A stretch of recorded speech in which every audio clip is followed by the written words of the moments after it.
السلام علیکم class 10th۔ آج ہم سورۃ الاحزاب کا رکوع نمبر 6 پڑھیں گے۔ صفحہ نمبر 38 پر آ جائیں۔ بسم اللہ الرحمن الرحیم۔ اللہ کے نام سے شروع جو بڑا مہربان اور نہایت رحم کرنے والا ہے۔ یا ایھا الذین آمنو، اے ایمان والو، اذکروا اللہ ذکرا کثیرا، اللہ کو بہت یاد کرو، اللہ تعالیٰ کا بہت زیادہ ذکر کیا کرو۔ وسبحوہ، اور پاکی بیان کرتے رہو اس کی، بکرتاً صبح، و اصیلا، اور شام کو، اور صبح و شام اس کی پاکی بیان کرتے رہو۔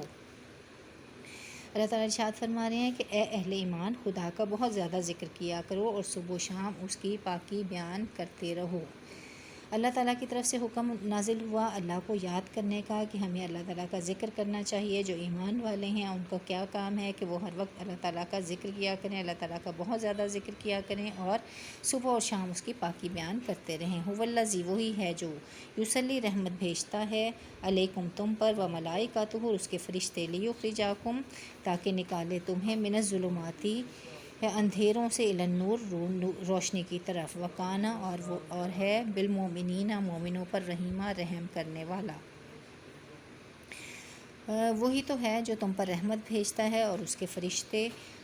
فرشتے بھی، تاکہ تم کو اندھیروں سے نکال کر روشنی کی طرف لے جائے، اور خدا مومنوں پر مہربان ہے۔ اب اللہ تعالیٰ ارشاد فرما رہے ہیں کہ اللہ تعالیٰ کا ذکر کرنا ہے اور صبح شام اس کی پاکی بیان کرنی ہے، اور اللہ تعالیٰ ارشاد فرما رہے ہیں کہ اللہ ہی تو ہے جو تم پر رحمت بھیجتا ہے۔ یہ اللہ کی رحمت ہے کہ اللہ تعالیٰ نے ہمیں مسلمان گھرانے میں پیدا کیا، ہمیں مسلمان بنایا، اور پھر اللہ تعالیٰ کی رحمت یہ ہے کہ وہ کیا کرتا ہے کہ اللہ تعالیٰ ہم پر رحمت بھیجتا ہے اور اس کے فرشتے بھی، تاکہ ہمیں اندھیروں سے نکال کر روشنی کی طرف لے جائے، اور اللہ تعالیٰ مومنوں پر بہت زیادہ مہربان ہے۔ تحیاتہم، اس کا تحفہ ہوگا، یوم، اس دن، یلقونہ، جب وہ اس سے ملیں گے، سلام، سلام، وعدہ، اور تیار کر رکھا ہے، لہم، ان کے لیے، اجرن کریمہ، بہت بڑا اجر۔ اب اللہ تعالیٰ ارشاد فرما رہے ہیں کہ تحیاتہم یوم یلقونہ سلام، وعدہ لہم اجرن کریمہ، اور جس دن مومن اس سے ملیں گے، اللہ تعالیٰ سے ملیں گے، جس روز مومن اللہ تعالیٰ سے ملیں گے، ان کا تحفہ اللہ کی طرف سے سلام ہوگا، اور اللہ تعالیٰ نے ان کے لیے بہت بڑا ثواب تیار کر رکھا ہے۔ یا ایھا النبی، اے پیغمبر صلی اللہ علیہ وآلہ وسلم، انا، بے شک ہم نے، ارسلنا کا بھیجا تجھے، شاہداً، گواہی دینے والا، مبشراً، خوشخبری سنانے والا، و نذیراً، اور ڈرانے والا۔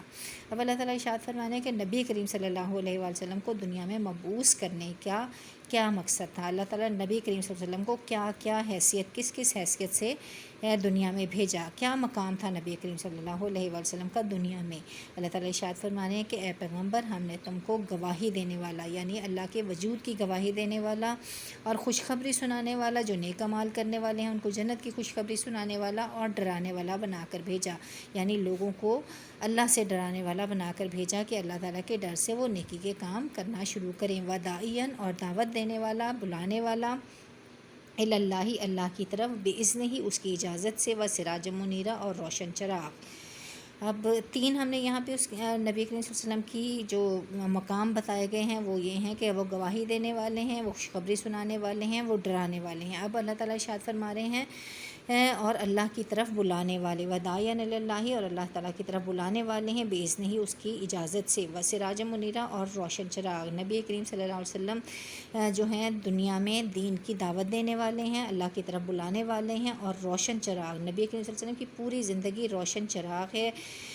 کہ ان کی زندگی سے ہر کوئی انسان جو ہے اپنے لیے ہدایت دیکھ سکتا ہے، ہدایت کے راستے پر چل سکتا ہے۔ نبی کریم صلی اللہ علیہ وسلم کی سیرت کے پر عمل کرنے کے بعد ہر انسان جو ہے اس روشن چراغ پر عمل کرنے کے بعد جو ہے مکمل انسان بن سکتا ہے۔ وبشر المؤمنین، اور مومنوں کو خوشخبری دے دو، بأن، یہ کہ، لہم، ان کے لیے، من اللہ، اللہ کی طرف سے، فضلاً کبیرہ، بڑا فضل ہوگا۔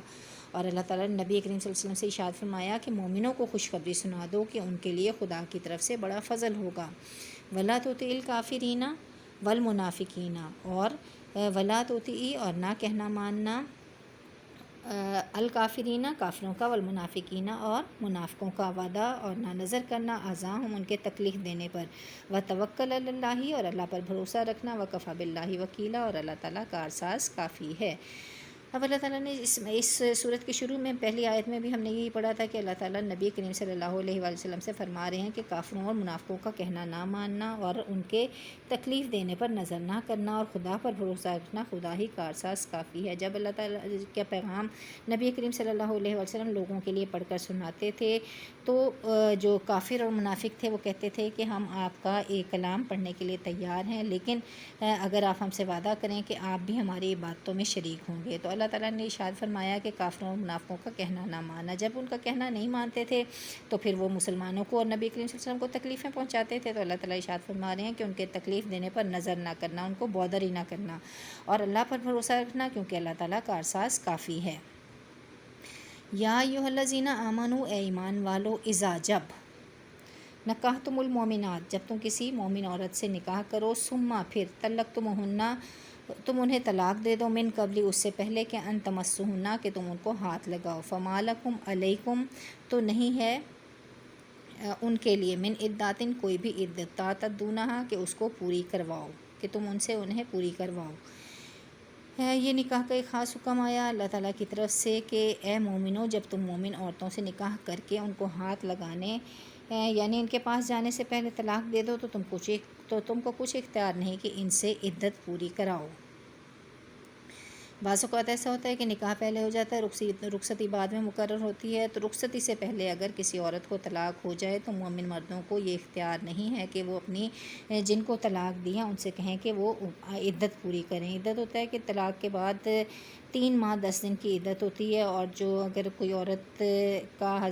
ہسبینڈ فوت ہو جائے تو ان کی جو بیوہ کی جو عدت ہوتی ہے وہ 4 ماہ 10 دن ہوتی ہے، اور طلاق کے بعد عدت 3 ماہ 10 دن ہوتی ہے۔ تو اللہ تعالیٰ کی طرف سے حکم نازل ہوا کہ اگر رخصتی سے پہلے طلاق ہو جائے تو ان عورتوں پر عدت پوری کرنا ضروری نہیں ہے۔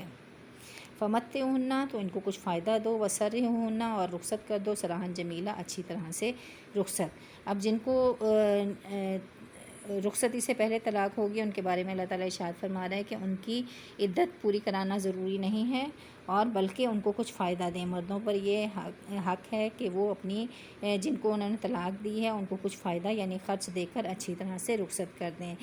حق مہر جو ہے پورا کا پورا انہیں نہیں دینا، بلکہ کچھ جتنا وہ دے سکتے ہیں آسانی سے، تو ان کو چاہیے کہ اگر انہوں نے طلاق دے دی ہے تو وہ ان کو کچھ خرچ دے کر اچھی طرح سے رخصت کر دیں۔ یا ایھا النبی، اے نبی صلی اللہ علیہ وآلہ وسلم، انا، بے شک ہم نے احللنا، حلال کی، لکا، تیرے لیے، ازواجا کا، تیری بیویاں، اللاتی، جن کو آتیتا، تو نے دیے، اجورہن، ان کے حق مہر۔ نبی کریم صلی اللہ علیہ وسلم کے نکاح کے بارے میں خاص حکم یہاں پر نازل ہوئے۔ یہ اللہ تعالیٰ ارشاد فرمانے کہ اے پیغمبر، ہم نے تمہارے لیے تمہاری بیویاں جن کو تم نے ان کے حق مہر دے دی ہیں حلال کر دی ہیں، یعنی حق مہر دے کر نبی کریم صلی اللہ علیہ وسلم نے جن بیویوں سے شادی کی وہ سب کی سب نبی کریم صلی اللہ علیہ وسلم کے لیے حلال ہیں۔ وما ملکت یمینوں کا، اور لونڈیاں، مما افاء اللہ، ان میں سے جو اللہ تعالیٰ نے دلوائیں، علیہ، تجھے، اور جو لونڈیاں ہیں اور تمہاری لونڈیاں جو اللہ تعالیٰ نے تمہیں کفار سے بطور مال غنیمت دلوائی ہیں، وہ بھی نبی کریم صلی اللہ علیہ وآلہ وسلم کے لیے حلال ہیں۔ ایک تو وہ جو جن کو حق مہر دے کر ان سے نکاح کیا وہ بیویاں نبی کریم صلی اللہ علیہ وسلم کے لیے حلال ہیں، اور جو لونڈیاں اللہ تعالیٰ نے کفار سے حضرت محمد صلی اللہ علیہ وسلم کو مال غنیمت کے طور پر دلوائی ہیں وہ بھی نبی کریم صلی اللہ علیہ وسلم کے لیے حلال ہیں۔ وبناتی امی کا، اور تمہارے چچا کی بیٹیاں، وبناتی اماتی کا، اور تمہاری پھپھوں کی بیٹیاں، وبناتی خالی کا، اور تمہارے ماموں کی بیٹیاں، وبناتی خالاتی کا، اور تمہارے خالاؤں کی بیٹیاں، اللاتی ہاجرنا، جنہوں نے ہجرت کی، معاکا، آپ کے ساتھ، یہاں تک کر لیتے ہیں پہلے، ہاں جی، نبی کریم صلی اللہ علیہ وسلم کے لیے ان کی بیویاں جن کو حضرت محمد صلی اللہ علیہ وسلم نے حق مہر دے کر نکاح کر چکے ہیں وہ حلال ہیں، اور نبی کریم صلی اللہ علیہ وسلم کو جو لونڈیاں کفار سے بطور مال غنیمت اللہ تعالیٰ نے دلوائی ہیں وہ نبی کریم صلی اللہ علیہ وسلم کے لیے حلال ہیں۔ اس کے علاوہ حضرت محمد صلی اللہ علیہ وسلم کے چچا کی بیٹیاں، پھپھوں کی بیٹیاں، ماموں کی بیٹیاں اور خالاؤں کی بیٹیاں جنہوں نے حضرت محمد صلی اللہ علیہ وسلم کے ساتھ ہجرت کی وہ بھی نبی کریم صلی اللہ علیہ وسلم کے لیے حلال ہیں کہ ان میں سے کسی بھی عورت کے ساتھ حق مہر دے کر نبی کریم صلی اللہ علیہ وآلہ وسلم نکاح کر سکتے ہیں۔ وامرأۃ، اور اگر کوئی عورت، مومنات، مومنہ، ان وہبت، بخش دے، نفسہا، اپنے آپ کو، للنبی، نبی کے لیے، ان اراد النبی، اور اگر نبی صلی اللہ علیہ وآلہ وسلم بھی چاہیں، ان یستنکحہا، کہ اس سے نکاح کریں، اور اگر کوئی مومن عورت اپنے آپ کو پیغمبر صلی اللہ علیہ وسلم کے لیے بخشتے یعنی مہر لینے کے بغیر نکاح میں آنا چاہے، خاص بشرطے کہ پیغمبر بھی ان سے نکاح کرنا چاہیں تو وہ بھی حلال ہے۔ خالصتاً لکا، یہ خالص نبی کریم صلی اللہ علیہ وسلم کے لیے حلال ہے، من دون المؤمنین،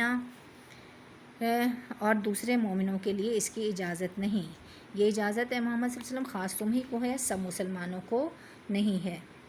قد علمنا، بے شک ہمیں معلوم ہے، ما فرضنا، جو ہم نے فرض کیا، علیہم ان پر، فی ازواجہم ان کی بیویوں کے بارے میں۔ اور اللہ تعالیٰ ارشاد فرمانے ہیں کہ ہم نے ان کی بیویوں اور لونڈیوں کے بارے میں، ان کی بیویوں کے بارے میں جو مہر واجب الادا مقرر کر دیا وہ ہم کو معلوم ہے، وما ملکت ایمانہم، اور لونڈیوں کے بارے میں بھی، لکیلا، تاکہ نہ یکونو ہو، علیک حرجن، ان پر کسی بھی طرح کی تنگی۔ اس کا بامحاورہ ترجمہ کر لیتے ہیں۔ اے محمد صلی اللہ علیہ وسلم، اگر کوئی عورت بخشتے تو یہ نبی کریم صلی اللہ علیہ وسلم کے لیے ہی جائز ہے اور سب مسلمانوں کے لیے نہیں ہے۔ ہم نے نبی کریم صلی اللہ علیہ وسلم کی بیویوں اور لونڈیوں کے بارے میں جو مہر واجب الادا مقرر کر دیا ہے یہ ہم کو معلوم ہے، اور یہ اس لیے کیا گیا کہ تم پر کسی طرح کی تنگی نہ رہے، اور اللہ تعالیٰ بخشنے والا مہربان ہے۔ ترجی من تشاء، ان میں سے جسے تم چاہو علیحدہ رکھو، منہن، ان میں سے، وتوی الیک من تشاء، اور جسے چاہو اپنے پاس بلاؤ، ومن ابتغیت ممن عزلت فلا جناح علیک، اور ان میں سے جسے تو چاہے طلب کرے تو تجھ پر کچھ، جس کو تو نے علیحدہ کر دیا تو تجھ پر کچھ گناہ نہیں۔ اب دوبارہ اس کا بامحاورہ ترجمہ کر لیتے ہیں۔ اور تم کو یہ بھی اختیار ہے کہ جس بیوی کو چاہو علیحدہ رکھو اور جسے چاہو اپنے پاس رکھو، جس کو تم نے علیحدہ کر دیا ہو اگر اس کو پھر اپنے پاس طلب کر لو تو تم پر کچھ گناہ نہیں۔ ذالک ادنیٰ، اور یہ اجازت اس لیے ہے کہ زیادہ قریب ہے کہ ان تقرہ، ٹھنڈی رہیں، اعینہن، ان کی آنکھیں، ولا یحزن، اور وہ نہ غمناک ہوں، ویرضین، اور راضی رہیں، بما آتیتہن، جو کچھ تم انہیں دو، کلہن، سب کی سب۔ اب اس کا بامحاورہ ترجمہ کر لیتے ہیں۔ یہ اجازت اس لیے ہے کہ ان کی آنکھیں ٹھنڈی رہیں، یعنی نبی کریم صلی اللہ علیہ وسلم کی بیویوں کی آنکھیں ٹھنڈی رہیں اور وہ غمناک نہ ہوں، اور جو کچھ تم ان کو دو وہ اسے لے کر سب کی سب خوش رہیں۔ واللہ یعلم ما فی قلوبکم، اور جو کچھ تمہارے دلوں میں ہے خدا اسے جانتا ہے، وکان اللہ علیما حلیما، اور خدا جاننے والا بردبار ہے۔ اب نبی کریم صلی اللہ علیہ وسلم کے لیے خاص اجازتیں ہیں۔ ایک تو یہ کہ نبی کریم صلی اللہ علیہ وسلم کو اگر کوئی مومن عورت اپنے آپ کو بخش دے، اپنے کہے کہ میں حق مہر کے بغیر نبی کریم صلی اللہ علیہ وسلم کے نکاح میں آنا چاہتی ہوں، اور نبی کریم صلی اللہ علیہ وسلم بھی اسے نکاح کرنا چاہیں تو یہ بھی نبی کریم صلی اللہ علیہ وسلم کے لیے حلال ہے۔ اس کے علاوہ اللہ تعالیٰ نے ارشاد فرمایا کہ نبی کریم صلی اللہ علیہ وسلم کو یہ بھی اختیار ہے کہ جس بیوی کو چاہیں علیحدہ رکھیں اور جسے چاہیں اپنے پاس رکھیں، اور جس کو نبی کریم صلی اللہ علیہ وسلم نے علیحدہ کر دیا ہو جب چاہیں اسے طلب بھی کر سکتے ہیں۔ اس پر نبی کریم صلی اللہ علیہ وسلم کے لیے کچھ گناہ نہیں، اور یہ اجازت اس لیے ہے کہ نبی کریم صلی اللہ علیہ وسلم کی بیویوں کی آنکھیں ٹھنڈی رہیں اور وہ غمناک نہ ہوں، اور جو کچھ تم ان کو دو وہ اسے لے کر سب خوش رہیں، اور جو کچھ تمہارے دلوں میں ہے خدا اسے جانتا ہے، اور خدا جاننے والا اور بردبار ہے۔ لا یحلو، اے پیغمبر صلی اللہ علیہ وسلم حلال نہیں ہے، لکا تیرے لیے، النساء کوئی بھی عورت، من بعد اس کے بعد، ولا اور نہ، ان تبدلا اور نہ یہ کہ تبدیل کرو، بہن ان میں سے، من ازواجن اپنی بیویوں سے، ولو اعجباک اور کیسا ہی لگے، حسنہن ان کا کتنا ہی اچھا لگے، حسنہن ان کا حسن، الا ما ملکت یمینک مگر لونڈیوں کے بارے میں تمہیں اختیار ہے، وکان اللہ علی کل شیء رقیبا اور خدا ہر چیز پر نگاہ رکھتا ہے۔ اے پیغمبر صلی اللہ علیہ وسلم ان کے سوا اور عورتیں تم کو جائز نہیں، اور نہ یہ کہ ان بیویوں کو چھوڑ کر اور بیویاں کرو، خواہ ان کا حسن تم کو کیسا ہی اچھا لگے، مگر وہ جو تمہارے ہاتھ کا مال یعنی لونڈیوں کے بارے میں تمہیں اختیار ہے،